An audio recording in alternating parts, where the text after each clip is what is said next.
I'm going to talk about what wokeness is and why it's bad and why it destroys things. Here's my take. Wokeness is essentially the cultivation and recruitment of an internal enemy, principally the United States, but also Western civilization, but secondary targets, United Kingdom, Canada, Australia, New Zealand.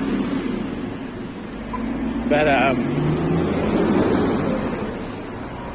the whole function, I believe that the whole reason why it's become so prevalent is because the funding from the Chinese and foreign governments in things like elite universities in the United States, which is like the epicenter of this nonsense. And it has sort of like a Lord Haw-Haw feel to it. Lord Haw-Haw was he was born in Ireland. He went to America when he was young, and he ended up in Germany in the war, and he ended up becoming like a propagandist. I can't remember his name, but he ended up, and he was nicknamed Lord Haw-Haw because he had a radio show called Germany Calling. It's kind of like the industrial strength version of that. And I'll give you an example, the perfect example of how it destroys things and why its destruction of culture is its purpose is the difference between Lord of the Rings and the new Star Wars. Okay, why is Lord of the Rings great? Not just the books, but the books are, but the trilogy from Peter Jackson. In a nutshell, in one sentence, the reason why the Lord of the Rings was great is because every single person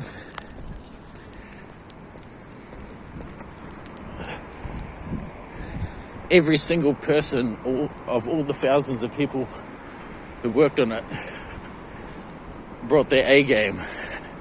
Every single person had a passion for that project, and they had one mission which they subordinate themselves to, and they worked their ass off to make that happen. And Peter Jackson had an interview, I think it was Charlie Rose, and he said, well, basically, I'm not here to bring my junk to this project. My job is to bring J.R.R. Tolkien's vision to the big screen. Yeah. And his job wasn't to bring his views or his politics, and the job was to bring what J.R.R. Tolkien cared about to the big screen. And that attitude pretty much, so there were thousands of people involved in making that movie, and the thousands of people who made that movie were all of the same view, is that they subordinated they had a passion for that, and they subordinated themselves to that end. And like I said, everyone brought their A game. And so why is Star Wars getting destroyed? Is it intentional? And I'm saying yes, it's intentional. It's the destruction of Star Wars is a feature, not a bug. Right? The aim of wokeness is to cultivate and recruit an internal enemy by finding factions who have a semi-plausible story to be, or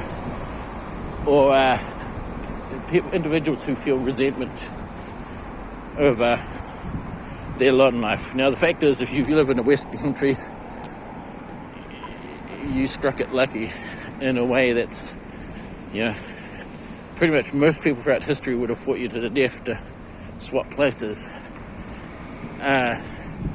Given that most people have infant mortality throughout most history of hundreds per thousand children born, most people struggled just to get past the first few years. Now, this is, and you say, well, why do I think that? Well, basically, for example, 2012, the media increased the amount that they used racism and sexism by, I think it was like 400% in news, and it just happened overnight in 2012. And also, I think the Trump administration did a study which showed that $6 billion had gone into Ivy League universities from China. So this movement is not organic. It's not like it's we're essentially, and you see this because I was born in 1973, and you see this with in the 1980s. In the 1980s, you had a lot of the peace movement was really just the communists, and there were all a bunch of movements which were both non-violent and violent, which were funded by the Soviet Union back in the 80s. And so this is not organic, and that's the way I think of it. That's the way I think about it. And so when people become in charge of things, people who are woke, what they do is that they parasitize.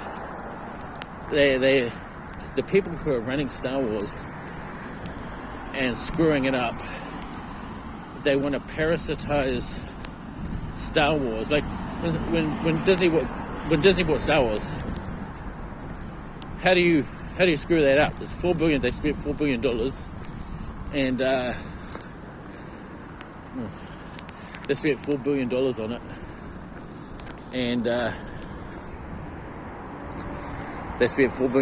it, and they've completely screwed it up, and they have to make that money back eventually. I'm not sure what their progress is on that department, but they have to make that money back. But you get these individuals like Kathleen Kennedy all the way down who infest any organization, and what they want to do is they want to parasitize these organizations to push their victimhood, their victimhood, for want of a better word, narrative. How somehow things are so terrible for them, even though they live in a country that's richer and better off than any country that's ever existed on planet Earth, but and any time better than any time in the world. And so that's the other feature, is that they have a degree of ingratitude. So that's the main feature. One of the main features is ingratitude. They hate the past. They hate their culture, their society. And I think Bill O'Reilly once said, he said, well, basically 75% of Americans love America and 25% hate America, and we just have to overwhelm the 25%. It's probably oscillating between love and hate is probably strong, but I'd say there's definitely 75% we'll call them the glass is half fulls, and then there's 25% who the glass is half empty, and they have ingratitude, they're miserable, they're not happy, and they want to parasitize. When they get control of these, or they get in positions of power, they want to parasitize these iconic franchises for their own end, rather than just push the ball forward. Right? They don't want to subordinate themselves to the job of what they are hired for. They don't have a passion. So you see there's Star Wars, The Witcher, other TV shows, and they're killing off they're killing off all the heroes, Luke Skywalker, Han Solo, and this is deliberate. These people are deliberately causing damage, and that's sort of like an analog of the whole situation. Is that people who hate America, who live in America, tend to want to parasitize it as it goes down. And So that's why wokeness is bad. It's not a good movement. It's not.